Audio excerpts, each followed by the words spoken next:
नमस्कार, ENI live में आपका स्वागत है।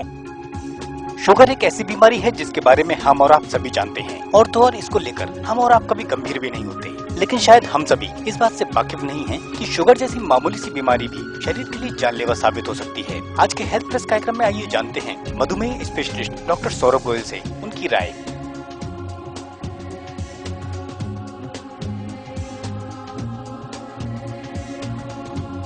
डायबिटीज की बीमारी आज की बीमारी नहीं है, बल्कि ये काफी पुरानी बीमारी है और इसका दिन प्रतिदिन स्वरूप बढ़ता ही जा रहा है। अगर कहा जाए कि 100 लोगों में से 70 लोग इसके शिकार हैं, तो ये कहना कोई अतिशयोक्ति नहीं होगी। इस बीमारी ने बच्चों से लेकर बुजुर्गों तक सभी को अपना शिकार बना रखा है। इस बीमारी के चलते बचाव के लिए जो सुझाव डॉक्टर दे रहे हैं वो आप सुनिए और उनको फॉलो करिए।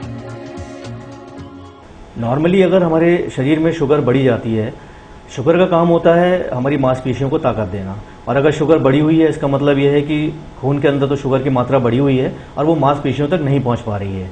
इसलिए कमजोरी होना, थकान होना, बहुत जल्दी थक जाना, वजन कम होना, अधिक भूख लगना, प्यास लगना, पेशाब ज़्यादा होना, या कई बार ऐसा भी होता है कि अगर कहीं हमारे जख्म हो जाए तो वो जल्दी ठीक नहीं हो पाता है, पैरों में दर्द होना और इवन आंखों की रोशनी में भी कमी आने लगती है।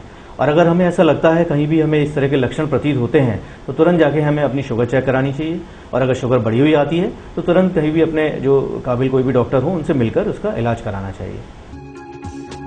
शुगर की बीमारी ज्यादातर हार्मोन बिगड़ने के चलते होती है, जिसके लिए हमारा खान पान ही पूरी तरह से दोषी माना जाता है। वहीं अगर हमें शुगर को नियंत्रण में रखना है तो अपने खान पान को सुधारना होगा। हमारी खाने की हर चीज कार्बोहाइड्रेट, प्रोटीन, फैट, 3 चीजों से बनी है। कार्बोहाइड्रेट 2 प्रकार के होते हैं, सिंपल और कॉम्प्लेक्स। सिंपल यानी जो शरीर में जाते ही तुरंत घुल जाएगा और जैसे ही घुलेगा वो शुगर की मात्रा को बढ़ा देगा, तो हमें ऐसी चीजों से अपने आप को परहेज करना चाहिए।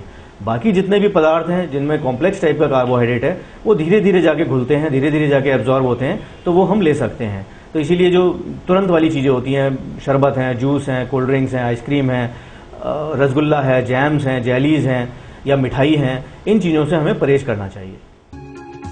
ज्यादातर हम लोग डायबिटीज के प्रति गंभीर नहीं होते, लेकिन ये बीमारी हमें काफी नुकसान पहुंचा सकती है, जिसके चलते मनुष्य नेत्रहीन होने के साथ साथ मौत की नींद भी सो सकता है। इसलिए डॉक्टर की उचित सलाह ही इसमें कारगर साबित हो सकती है। तेजी से बीमारी बढ़ रही है कि अब आज की स्थिति यह है कि किसी को हमें भी नहीं पता कब, किसको, कहाँ, कैसे ये बीमारी हो जाए। पर हाँ, वो जो हमारा खान पान है, दिनचर्या है, फिजिकल एक्टिविटी है, वो तो एक कारण है ही।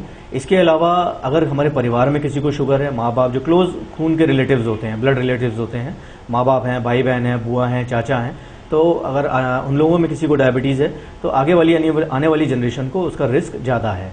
प्लस अगर हमारा वजन ज़्यादा है, मोटापा है, ये एक कारण है। हम स्ट्रेस में रहते हैं, मेंटल स्ट्रेस, ब्लड प्रेशर की हमें बीमारी है तो ऐसे लोगों में रिस्क ज़्यादा है। और खासकर से बच्चे की पैदाइश के समय अगर बच्चे का वजन ज़्यादा है, अक्सर जो अमूमन जो 4 किलो से ज़्यादा अगर बच्चे का वजन है पैदाइश के समय, तो उनमें भी बच्चों में आगे जाके ये रिस्क ज़्यादा होने की संभावना है। तो अगर ऐसा कुछ है फैमिली में और ये सारी चीज़ें मिल रही हैं तो हमें उन चीज़ों पे ध्यान रखना चाहिए। जो और एडेड फैक्टर्स हैं, जो हमारा खान पान है, दिनचर्या है, वो उसमें ये चीज़ ना हो कि हमें आगे जाके फिर शुगर हो जाए। अब अगर आप शुगर की बीमारी से पीड़ित हैं तो फिर देर ना करें, उचित डॉक्टर से सलाह परामर्श कर तुरंत दवाई लें, क्योंकि आप स्वस्थ हैं तभी आपका परिवार स्वस्थ व खुशहाल रहेगा। ENI लाइव के लिए अंकुश शर्मा के साथ कैमरामैन अंकुश चौधरी।